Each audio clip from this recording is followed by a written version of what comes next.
We got the main kennel man, Chris himself back there, Kennel Chris, running the camera today, and the ladies are otherwise occupied for the evening. Yes, they are. Yes, they are. So I guess it's up to you and me. Let's see what we can do. And Chris's fine technical skills, of course. So, and we got a new sound system. So Troy, if you're listening, if it ain't working, let us know.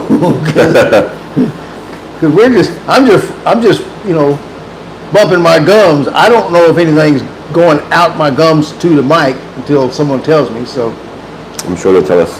You think they'll tell us? They usually do. So we're talking. Scott sits around late at night, writes a lot, and yep, that too. Gets some ideas, and he was talking about. Well, what'd you think about the handler stuff you sent me? Well, I mean, basically, what I was saying was that you train dogs, protection dogs, personal protection dogs, security dogs. But to me, it's a team. Your champion's ready, but are you? I mean, the handler needs to know what's going on and also learn what to do, Butch. It's not just get... Second one says turn down the mics a little. Oh. Turn down the lights? Mics? Ooh, too loud? I don't know how to turn them down. You're not turning it down? Is that better? You gotta look at that. Can you hear me now? That's better. There we go. So get a little further away from us, maybe, Yeah. for lack of a turn down. Just top of the line stuff, good. Yeah. Hey. How's that go, Troy? Looks good now. Okay. Is that on receiver? Say what? Are we good? You giving us instructions? Might get some instructions second one. All right. I'm just talking. Getting our audio, folks. We're gonna get professional one day. What's the thing? I guess it sounds good now. Okay. I was saying, I first come to come. Except put it back Say what? where they were. Is that better? All right, I'm just gonna hold mine. So basically, what I was getting at is, I came here about 2.5 years ago with my dog, Yeah. and I want protection training. So I never knew a certain way to hold the dog, and between trial and error, I went out to hold my dog. Now being on the other side end of the leash, the dog there, to me it's imperative that a handler knows how to hold his dog. And That's because it's his butt in front of those teeth out there. it is. But in the pens and in the scenarios like this, it's fine. But in the real world, you don't have time to think. You need to know what you're doing. That's right. And the wrong person can get nailed, or it's just overwhelming. Yeah. To some people. Yeah. But I do believe that if you can't hold your dog, we're going to back tie your dog, and you can work off the back tie, and that's for Mr. Capel here to elaborate. But that's just my opinion.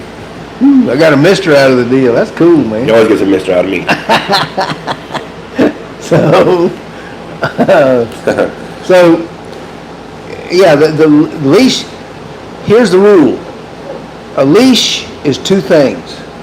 It's a way to keep your dog safe with you, and it's a communication line between your brain and your dog's brain. I have seen dogs pick up things about a handler. I saw a dog one time, way back in the boonies, there was a girl, I used to do these lessons for some of the sheriff's departments up in the Texas Panhandle. And up in Perryton, Texas, we were doing a class, and there was a girl there who had an old English sheepdog. Now, this old English sheepdog, people don't realize it, but they're beasts. This old English sheepdog was about, yay big. And this girl who handled him, who owned him, she was about yay big.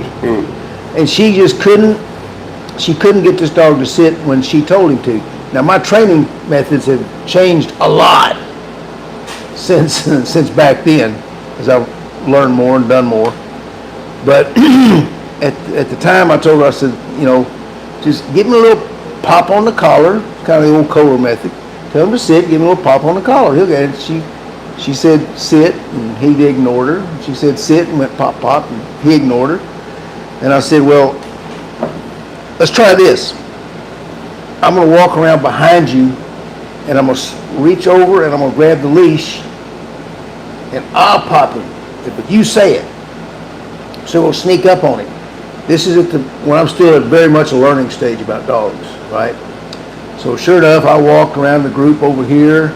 I came back around her, and somebody was out front to keep the little old English sheepdog's attention. And he's staring out there, and he don't know I'm there. And I told her, I said, I'll tap you on the shoulder when you tell him to sit. So I tapped her on the shoulder, and she said, sit, and the dog looked up at her, wagged his tail, ignored everything she's saying. And I reached over from behind her, and I just put my hand on the leash to correct him. And the minute I grabbed that leash, that dog sat. And that's when I thought, there's way more to this handler business than Holding the dog. yeah. And of course, as time went on, I realized and observed more and more. They can feel, they feel your emotions, everything going down that leash. Tension, Tension. everything. Yeah. Yeah. So, what do you do with tension? It's like tight nerves, right? Yeah. Get you amped. You stepping up. Stepping up. Lock on the leash, and the dog locks up. Yeah. So, when we're teaching dogs to protect, first thing we ask them to do, or want them to do, is go out to the end of the leash. And the reason we want them to hit the end of that leash is because that leash is tight. Now, and I understand a lot of people use a back tie, but those are, we're talking about a dog on the street that's supposed to save your life. And your participation in that is critical. And all when it's about back tie is training. Tell them what a back tie is so they understand. A back tie is a tie, which is with a leash on it, tied to a tree, tube, something that's solid. So the dog's range stops at the range where it's supposed to stop. It actually gives a decoy its range and everything else. The dog cannot go past that point. He's tied back to something that is a structure that is solid. Right. Because sometimes handlers get drugged or they follow the dog and it, Makes him nervous. well, I mean, in a real life situation, Yeah. it's a big deal too, like Yeah. you're saying. Yeah. So it's imperative that if you're going to get a security or protection dog, you need to learn how to handle your leash and handle your dog. And it's just as important if you're just going to go compete in a dog show for obedience. It's also more important than that if you're just going to keep your dog as your companion and your best friend for the rest of his life. Because you're going to have to take him out places, and there's leash laws everywhere anymore. The United States is becoming much, much more dog friendly over the last 15, 20 years. You can take your dog more places than ever before, but they need to be a good representative. And for that, how you handle your leash is important. Yes. So, how much time do we spend with we got dog training, we got handler training, right, Scott? Yes, sir. From what you've seen, what percentage of each? 90-10 90-10, yeah. But at least 10% with a handler. at least. And depending on who it is, sometimes it's a little more. Yeah, sometimes it's reversed. We get some handlers, folks. We get some handlers, Yeah. and Scott lets me know when he's fixing to feels like he's about to bleed. So But people, to me, don't focus on what they're doing. When I first started handling my Doberman, they told me what to do, how to hold the leash, where to stand, what to do, how to guide the dog. And at first you're sitting there going, okay, I gotta do this, and your mind's going to too many things at once, and your dog's biting the dude, and you're all focused on the dog, like, wow, my dog's biting. But you're moving 6 steps forward, and everybody does it. Yeah. I'm guilty as anybody is doing that. But after you get your senses, and best way for practice to me was walking my dog. Just walking my dog. yeah, that's a good idea. Yeah. And once in a while throw a heel command in or let him walk out and feel him, feel what he's doing, feel how he's with the leash. And the more you walk your dog, in my opinion, the more you walk the dog on that leash, the more the dog and you make a connection and a bond to that leash. And when it does come time to do work your dog protection work, you'll have a better feel of your dog, and he'll have a better feel of you. You know, it's that's one of the things. I'll give you a quick example.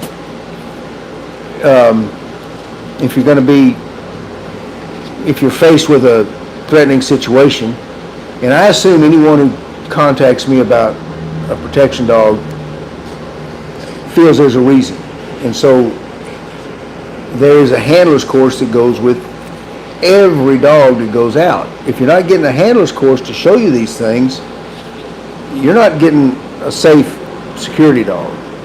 Because remember, you got to think of it as a canine team. As my good friend and probably one of the most accomplished dog trainers in the world today, Thomas Raven from Denmark, says, the dog may be your axe, but it takes a human hand to swing that axe. And that's exactly the way it is. Your dog could be one vicious weapon, but if you, the human, don't know how to handle him, don't know how to control him, don't know how to send him, he's as useless as an axe you throw on the floor. So, here's a simple example. Everyone wants to take their dog for a walk, and I'll say 7 out of 10 people, when they pull up here to drop our dog off for training, they'll have the leash, wrapped around his hand, and they will take and they will wrap it, because it's a big dog, right? And they got to make sure they hold him, and they're going like that. And the dog's going, and they got him all held up, right? So now, let's assume you're walking down the street, and you see a couple of people up in front of you, and you're a little nervous, you don't want your dog to bite somebody, so you go, oh, let me get you gathered up where you can't go anywhere, Fido, and you got him right here beside you. And just as you approach those people, one of the guys turns around, looks at you, and says, give me all your money and your tattoos.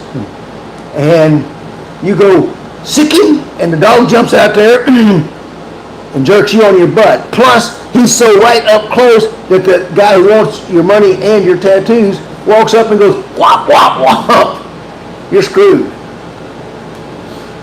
The worst thing you can do if you own a big dog is wrap your leash up like this, right? Yes, sir. And it ain't hard for a big dog with 4 feet on the ground to jerk your 2 feet off the ground. So what do? This is part of, take a while to unwrap here, folks. This is part of a handler's course. When you're walking your dog, it's a real simple thing. He's out at the end of the leash. You see you're about to approach some people, you don't know what their intentions are, so you just take your left hand, if you got it on your right hand, and you just pull your dog back like this, reach down and grab this. Your dog is now right beside you. And if you've got a leather leash, which if you buy a protection dog and they're schooled in the ways of actual security dogs, they're going to tell you to get leather. You're going to put the leash right on top of itself like this. Leather binds on leather. I can hold that with just my thumb. Okay? If that were nylon, it would slip. And it would slip because it would burn my thumb and I'd turn loose. So you gather your leash up, all your slack, you bring your dog back to your side, you go heel and you start walking by, and then as you approach these people, if they say, hey, give me directions to, the rodeo arena, you can say sit. And you can talk to your dog. Sit, he sits, you start giving him the instructions, and then all of a sudden one of them says, nah, don't really want to see all the horse shit, I just want to see your wallet. And you simply go, turn loose, alert. Your dog's now out at the end of end of your leash. It's what in the security dog business we call your security zone. You got a 6-foot leash on the dog. He's got a foot of head out in front of that. You have 7 feet between you and any potential attacker. Had you been, obviously you couldn't have got that result near that quick. So that's one of the many differences you're going to see in handling a dog on the street versus just putting a leash on your dog and going for a walk. Right. So, I don't know, what else you think here, Scott? Yeah. Your experience with handlers and dogs and type. Well, it just took, after a while, there's a point now where know bigotry, and actually everything works in mine. So I always want a dog in front of you on your leash. And I see these people when they're holding their dog and the dog's on an alert, I hold them like this. All I'm doing is cupping that, and yes, go ahead. Second one said 6 foot lead, question mark. Okay? Oh, yes, absolutely. That's my preferred. No shorter than 5. You can go longer, but that gets awkward. 6 feet gives you a good safe zone. A baseball bat in somebody's hands can't go 6 feet, so they really can't get to you. Time you take 6 foot on your dog's collar with his head in front of it, it's just a good amount. If you got a smaller dog, Mal's, you may want to go to a 5 foot. Yeah. They'll get out to 7 anyway. There you go. Yeah. Scott said that. They will stretch it out, won't they? So, yeah, 6 foot leather is the way you want to go. Again, I mean, there's, like Scott's talking about the straight line. Remember this raw law of physics, something we use a lot, we use for all our protection training. For every action, there's an equal and opposite reaction. So you got a gang of 3 or 4 people in front of you, and they want to attack you. You alert your dog, he goes straight out in front of you. Now, and I know you'll see there's a whole lot of dog competitions where they kind of did a knockoff of the Canine Pro Sport civil agitation exercise. But in their concept, the guys in front, they say, sick 'em, and the guy walks around in a 360-degree circle, and you're supposed to go all the way around in a circle. Your dog's supposed to follow him all the way around in a circle. In real life, folks, that'll get you hurt.